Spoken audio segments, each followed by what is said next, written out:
Alors Julien, de quoi tu vas nous parler aujourd'hui ? Alors aujourd'hui, déjà je voulais savoir autour de cette table, est-ce que vous connaissez tous l'expression sur les doigts de la main ? Bah ouais. Oui, forcément, Même évidemment. moi, je connais. Même toi tu Tout le connais monde Sony. connaît. Quelle question, Julien? Tu nous prends pour des cons, Je demande. Ça, tu nous prends pour des imbéciles ou quoi? Au cas où, je Tu nous préfère prends poser pour la des question. Bon, alors, c'est une expression qu'on utilise généralement pour justifier aux yeux des autres le caractère exceptionnel qu'un fait a eu cours dans notre vie. En général, c'est comme ça que ça se passe. Par exemple, le nombre de fois où Cupidon a décidé de se bouger le cul pour enfin décocher la flèche, voilà. Ou le nombre de fois où l'abus de spiritueux n'avait plus rien de spirituel. Oui, il paraît que le vin élève l'âme. Ou encore, le nombre de fois où notre chemin s'est enrichi par des rencontres exceptionnelles, humainement exceptionnelles. On compte ça sur les doigts d'une seule main. En général, oui. Alors aujourd'hui, je vais pas m'intéresser au premier exemple, il est beaucoup trop personnel et pourrait vite devenir chiant, ni au second d'ailleurs parce qu'il m'obligerait à effectuer en direct une incroyable gymnastique mensongère tant mes 10 doigts ne suffiraient pas à comptabiliser tous mes grands moments de spiritualité. Non, aujourd'hui, je vais vous parler de ces personnes exceptionnelles qui nous entourent, nos amis que l'on compte sur les doigts de la main.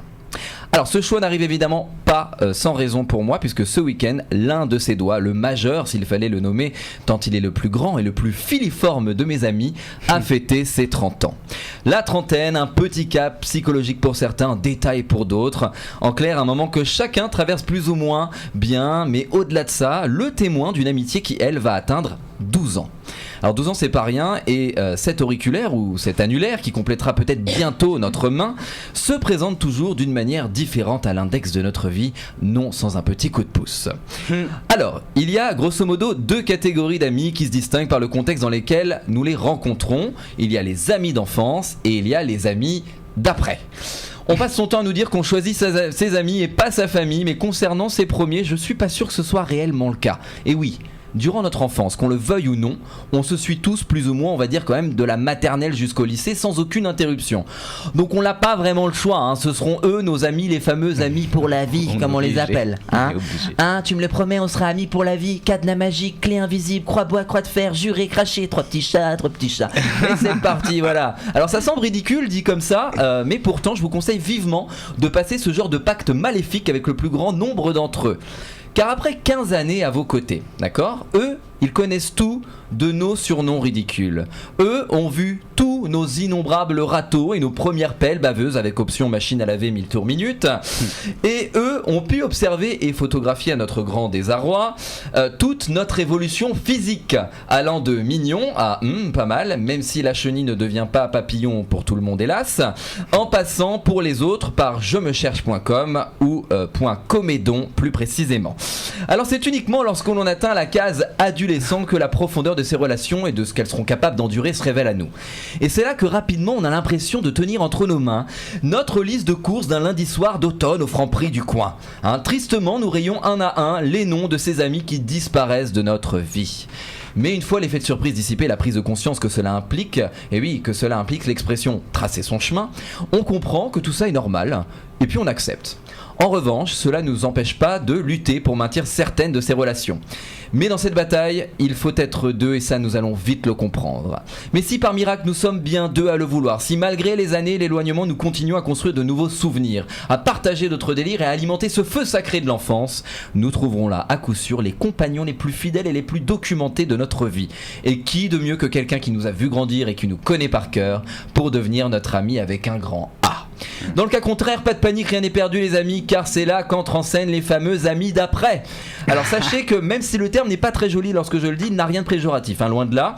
Et ces amis là, eh bien ils sont à leur manière tout aussi méritants que nos amis d'enfance, car ils débarquent dans une vie où nous avons déjà établi beaucoup de choses et où nous sommes très préoccupés par notre avenir et surtout par nous-mêmes, à fond dans nos études supérieures, inquiets pour notre vie professionnelle, alcoolisés dans un lieu dit branché ou à la brande franquette, ou encore désespérément en train de tenter une séance de selfie ridicule. Oui, eux, ils ont souvent peu de temps pour se faire un avis sur nous. Eux, ils n'ont pas été contraints de nous supporter durant des années pour enfin réaliser que peut-être nous pourrions nous entendre. Et eux, ils ont aussi des amis d'enfance, alors pourquoi s'embarrasser avec nous désormais ?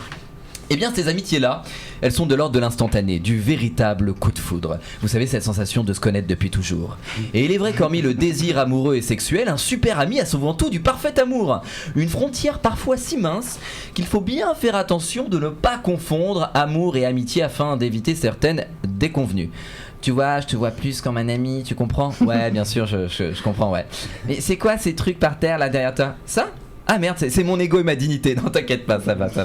Voilà, mais il arrive aussi que le coup de foudre ne soit pas du tout au rendez-vous. En tout cas, pas tout de suite. Hein. Et souvent, ces amitiés-là, eh bien, elles sont très riches d'enseignements et elles sont très drôles. Oui, parce qu'à la fin, on se demande, lorsqu'on est amis, mais comment on pouvait ne pas se piffrer dès le départ. Voilà. Dans mon cas présent, comment ce mec qui symbolise le majeur de ma main aujourd'hui pouvait être il y a 12 ans ce même doigt qu'on s'envoyait à la gueule en signe de notre affection. Voilà, je trouve ça absolument fascinant, la complexité que peuvent avoir les rapports humains, fascinant et aussi très excitant parce que tout peut arriver. Alors peut-être que ce soir nous allons rencontrer notre meilleur doigt de la main pour les 50 prochaines années, on ne sait pas ce qui va se passer. Alors s'il vous plaît, faites savoir à vos doigts de la main ce qu'ils représentent pour vous. Dans ces périodes difficiles que nous sommes en train de traverser, et vous voyez de quoi je parle, j'ai pas besoin de faire un dessin, il faut savoir dire ces choses, d'accord? C'est important. Il faut libérer nos émotions, il faut avouer nos sentiments. Laissons-nous vivre, amusons-nous, soyons fous, soyons doux, soyons flous même, mais soyons-nous. Voilà, une amitié sincère, elle vivra et elle survivra à n'importe quoi, croyez-moi, que ce soit un ami d'enfance ou un ami d'après, peu importe, mais ne fuyons pas au premier obstacle, accrochons-nous. C'est juste pour préciser qu'une amitié toute lisse et sans nuages, genre un peu bisounours, moi je trouve ça un peu chelou personnellement. Et puis j'ai toujours préféré Princesse Sarah personnellement, donc voilà, ça n'a aucun rapport, mais bon, un pauvre enfant, vous vous souvenez de Princesse Sarah, mon Dieu, martyrisée par la démoniaque Lavinia. Mais vous croyez qu'elles sont devenues amies depuis? Peut-être avec ces histoires d'amitié, peut-être qu'elles sont potes aujourd'hui ces deux meufs. On ne sait pas. Enfin tout ça pour conclure. J'emprunte ces quelques mots d'Honoré de Balzac, et oui, on va essayer de faire un peu classe aujourd'hui. Un grand homme qui pensait, lui, détenir la clé de voûte d'une belle amitié.